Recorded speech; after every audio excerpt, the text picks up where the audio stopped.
नमस्कार, मैं हूं आपके साथ इश्तियाक अहमद और आप देख रहे हैं आर्य न्यूज़। बुलेटिन की शुरुआत करेंगे उत्तराखंड से, जहां उत्तराखंड की छोटी बड़ी तमाम खबरों से रूबरू कराएंगे। उत्तराखंड राज्य प्रधानमंत्री नरेंद्र मोदी की कैबिनेट में 2 मंत्री बनाए जाने की उम्मीद कर रहा था, लेकिन उत्तराखंड के हिस्से में सिर्फ एक मंत्री आया और वो भी राज्य मंत्री।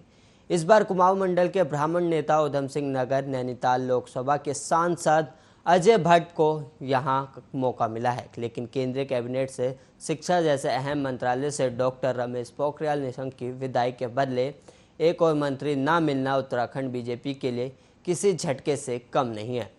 विधानसभा चुनाव में वापसी करने का ख्वाब देख रही सत्तारूढ़ बीजेपी के लिए चिंता का सबब होने वाला है। पिछले एक पखवाड़े में हुए सियासी उलटफेर से उसकी क्षेत्रीय राजनीति के समीकरण गड़बड़ा गए हैं। दरअसल पारंपरिक तौर पर 41 विधानसभा सीटों वाला गढ़वाल मंडल का पल्ला भारी है। मुख्यमंत्री और केंद्रीय मंत्री गढ़वाल से थे, लेकिन अब समीकरण एकदम उलट गए हैं। कुमाऊं के हिस्से से अब मुख्यमंत्री भी है और केंद्रीय राज्य मंत्री भी। सांसद अजय भट्ट को केंद्रीय मंत्रिमंडल में जगह मिली है, इसके लिए उन्होंने बहुत शुभकामनाएं दी हैं। केंद्र सरकार में उनकी मौजूदगी का लाभ उत्तराखंड को मिलेगा, इसमें किसी भी तरह के असंतुलन वाली बात नहीं है। विधानसभा चुनाव पर इससे कोई फर्क नहीं पड़ेगा।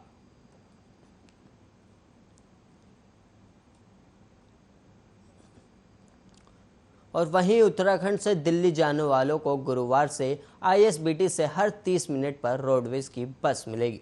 हालांकि फिलहाल निगम केवल अपनी बसों का संचालन करेगा, अनुबंधित बसों का संचालन शुरू नहीं होगा। दरअसल यूपी में प्रवेश की अनुमति न होने की वजह से दिल्ली के लिए वाया करनाल रोडवेज की बसें संचालित हो रही थी। इस वजह से यात्रियों को 40 रुपये अतिरिक्त किराया भी देना पड़ रहा था।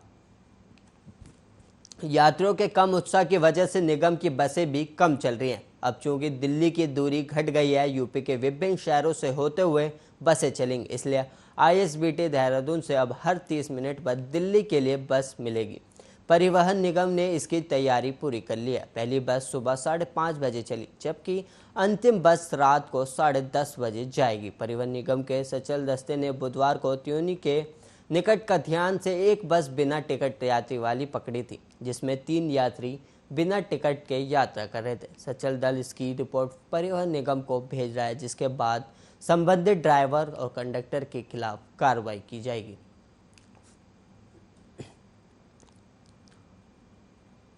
और वहीं उत्तराखंड रोडवेज कर्मचारी यूनियन ने वेतन काटने सहित विभिन्न मुद्दों को लेकर परिवहन निगम को आंदोलन नोटिस दे दिया है। यूनियन ने चेतावनी दी है कि 15 जुलाई को 24 घंटे का हड़ताल करेंगे। इसके बाद भी मांग ना मानी गई तो 20 जुलाई को बैठक बुलाकर अनिश्चितकाल कार्य बहिष्कार पर फैसला लिया जाएगा।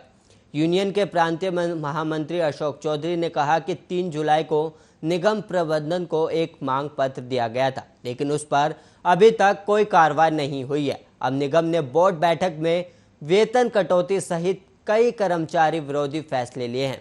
इससे बर्दाश्त नहीं किया जा सकता। अभी भी कर्मचारियों का 4 महीने का वेतन लंबित है। उन्होंने निगम के प्रबंधन निदेशक को एक मांग पत्र और आंदोलन का नोटिस दे दिया है। सभी कर्मचारी 15 जुलाई की रात से 16 जुलाई तक 24 घंटे का पूर्ण बहिष्कार करेंगे। इसके बाद भी मांगे ना मानी गई तो 20 जुलाई को दोपहर 12 बजे प्रांतीय कार्यकारिणी की वर्चुअल बैठक बुलाकर अनिश्चितकालीन कार्य बहिष्कार का निर्णय लिया जाएगा।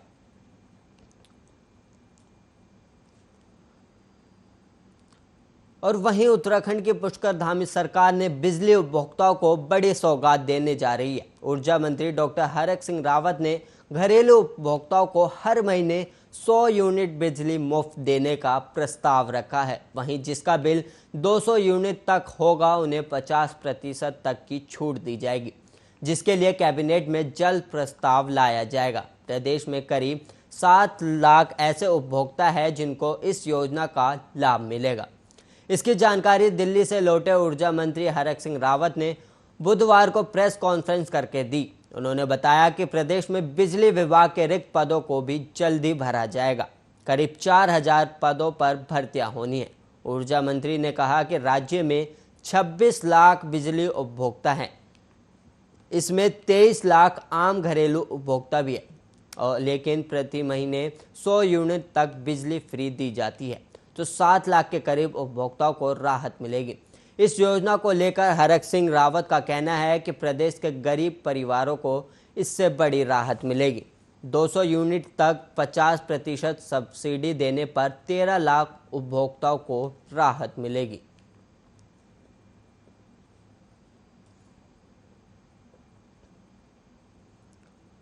और वहीं उत्तराखंड में आने वाले 2022 के चुनाव में भारी बहुमत से विजय हासिल कर सरकार बनाने के मकसद से आम आदमी पार्टी इन दिनों उत्तराखंड में काफ़ी जोर शोर से प्रचार प्रसार और सदस्यता ग्रहण अभियान चलाकर पार्टी को मजबूत करने में जी जान से लगी हुई है।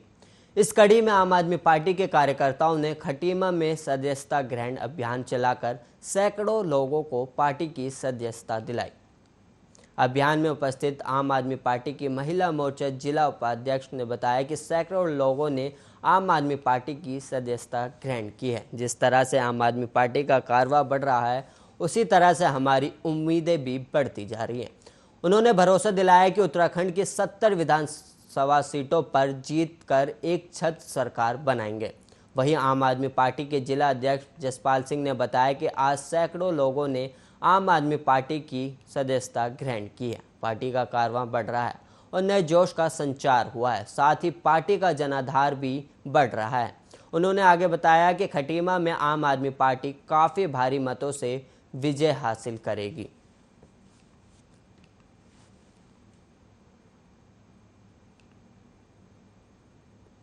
आज आम आदमी पार्टी के सैकड़ों कार्यकर्ताओं ने सदस्यता ग्रहण की है। इसमें मुख्य रूप से हमारे ठाकुर विजय प्रताप सिंह जी व श्री शान जिन्होंने सदस्यता ग्रहण की और माताओं बहनों ने बड़ी संख्या में सदस्यता ग्रहण की है। इससे पार्टी का कारवा बढ़ा है और पार्टी में नए जोश का संचार हुआ है। हमारे प्रदेश अध्यक्ष श्री एस क्लेर साहब ने इस कार्यक्रम की अध्यक्षता की, मैं उनका बहुत बहुत धन्यवाद करता हूँ। और पार्टी इसी तरह के कार्यक्रम और आगे भी करेगी और पार्टी अब इलेक्शन मोड में आ रही है, जिससे आम आदमी पार्टी का आधार बढ़ेगा और आम आदमी पार्टी खटीमा में काफ़ी भारी मतों से जीत हासिल करेगी। भले ही राज्य सरकार सूबे में बेहतर स्वास्थ्य सेवा देने की बात करती हो, लेकिन इसका नज़ारा जमीनी स्तर पर कुछ और ही है। पूरे मामले का खुलासा उस वक्त हुआ जिस वक्त एक मारपीट का पीड़ित दिनेशपुर प्राथमिक स्वास्थ्य केंद्र में अपना स्वास्थ्य परीक्षण कराने पहुंचा, लेकिन उसे कई घंटे इंतजार करना पड़ा। लेकिन इंतजार करने के बाद भी उसका इलाज नहीं हुआ, जिसके बाद उसे हार कर जिला अस्पताल की शरण लेनी पड़ी।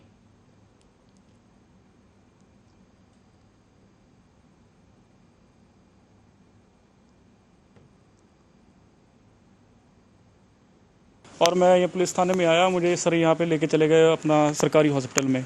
और सर 15-20 मिनट पहले बैठे रहे हम और बाद में उन्होंने बोला 15 मिनट और रुक जाइए, डॉक्टर आने वाला है। पूरे 1.5 घंटे तक कोई डॉक्टर नहीं आया, कोई मेरा फर्स्ट एड किट नहीं दी गई। मेरा बहुत बुरा हाल था, मेरे 22 टाँके आए मेरे कान पे, मगर कोई ट्रीटमेंट नहीं हुआ मेरा। इसके बाद मैं रुद्रपुर जिला अस्पताल में जाके अपना ट्रीटमेंट करवाया मैंने, कोई सुनवाई नहीं हुई, उल्टा मुझे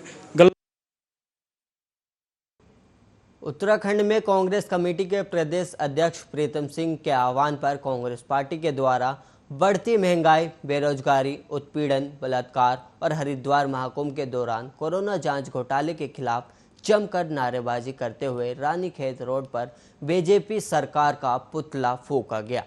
इस दौरान कांग्रेसियों ने बीजेपी सरकार और बीजेपी नेताओं के खिलाफ कांग्रेसी कार्यकर्ता आक्रोशित दिखे। उनका कहना था कि केंद्र की बीजेपी सरकार अपनी खामियों को छुपाने के लिए मुख्यमंत्रियों का चेहरा बदल रही है।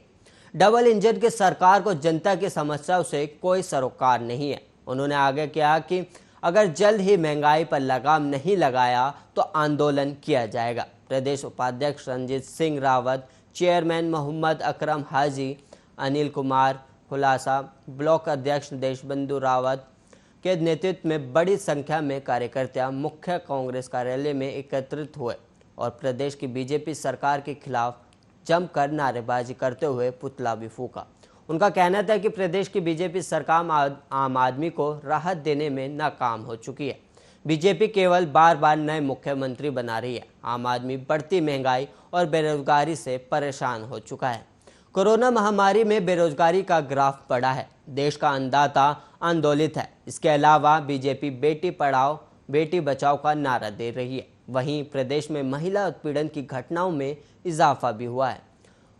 उन्होंने भाजपा सरकार से बढ़ती महंगाई, बेरोजगारी, वारदातें सहित हरिद्वार में हुए कोरोना जांच महाघोटाले की जांच पर दोषियों को सजा दिलाने की मांग कही है।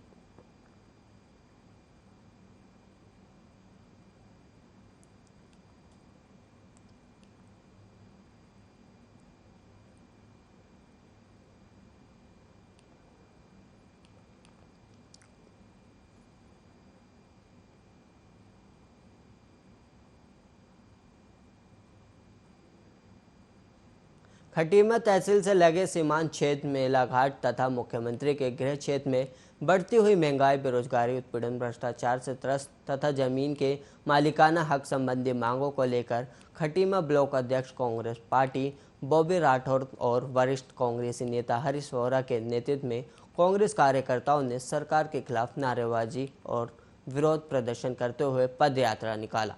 इस दौरान सागर तट पर और वन भूमि में विगत 50 वर्षों से बसे लोगों को भूमिधरी का अधिकार देने की मांग को प्रमुखता से उठाया गया। मीडिया से रूबरू ब्लॉक अध्यक्ष बॉबी राठौर ने बताया कि बढ़ती हुई महंगाई, बेरोजगारी, महिला उत्पीड़न और कुंभ में हुए घोटाले आदि मुद्दे को लेकर भाजपा सरकार के खिलाफ पद यात्रा निकाल रहे हैं। इस क्रम में मूलभूत समस्या को लेकर मेलाघाट में भी पद यात्रा कर रहे हैं। साथ ही उन्होंने सागर तट पर और वन भूमि में विगत कई वर्षों से रह रहे लोगों को भूमिधरी का अधिकार देने की मांग की।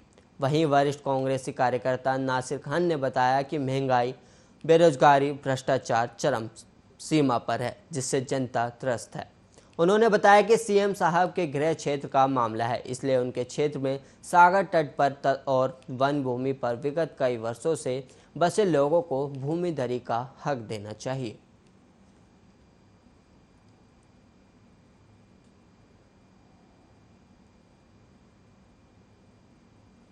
उत्तराखंड में लगभग 100 दिन के बाद बुधवार को एक भी कोरोना मरीजों की मौत नहीं हुई है। बीते 24 घंटे में कोरोना के 77 नए संक्रमित मिले, जबकि 104 लोग स्वस्थ भी हुए। कुल संक्रमितों की संख्या 34,959 हो गई है। प्रदेश में 24 घंटे के भीतर किसी भी जिले में एक भी कोरोना मरीज की मौत नहीं हुई है। इससे पहले 28 मार्च 2021 को प्रदेश में एक भी कोरोना मरीज की मौत नहीं हुई थी। वहीं 104 मरीजों को ठीक होने के बाद डिस्चार्ज कर दिया गया। अब तक 3,26,147 मरीज स्वस्थ भी हो चुके हैं और वहीं 1,506 सक्रिय मरीजों का इलाज चल रहा है। प्रदेश की रिकवरी दर 95.66% और संक्रमण दर 5.58% दर्ज की गई है। प्रदेश में बुधवार को ब्लैक फंगस का एक नया मरीज मिला है, जबकि एक मरीज ने इलाज के दौरान दम तोड़ दिया। अब कुल मरीजों की संख्या 510 हो गई, जबकि 102 मरीजों की मौत हो चुकी है। स्वास्थ्य विभाग के हेल्थ बुलेटिन के अनुसार देहरादून जिले में एक मरीज में ब्लैक फंगस की पुष्टि हुई है, जिसे उपचार के लिए एम्स ऋषिकेश में भर्ती कराया गया। स्वास्थ्य मंत्री डॉक्टर धन सिंह रावत ने कहा कि कोरोना की संभावित तीसरी लहर से लड़ने के लिए निजी अस्पताल भी तैयार रहें। संक्रमण के रोकथाम के लिए स्वास्थ्य सुविधाओं को बढ़ाया जाए और वहीं अटल आयुष्मान गोल्डन कार्ड में आने वाली दिक्कतों को सरकार दूर करेगी।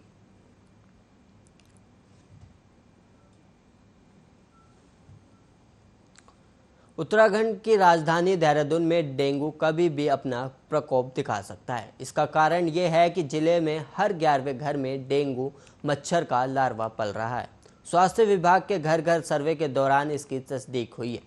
विभागीय टीम ने हजारों घरों से लार्वा नष्ट कराया है। हालांकि बरसाती मौसम को देखते हुए खतरा अभी भी बना हुआ है। बरसात के मौसम में हर साल देहरादून में डेंगू के मामले बड़ी संख्या में सामने आते हैं।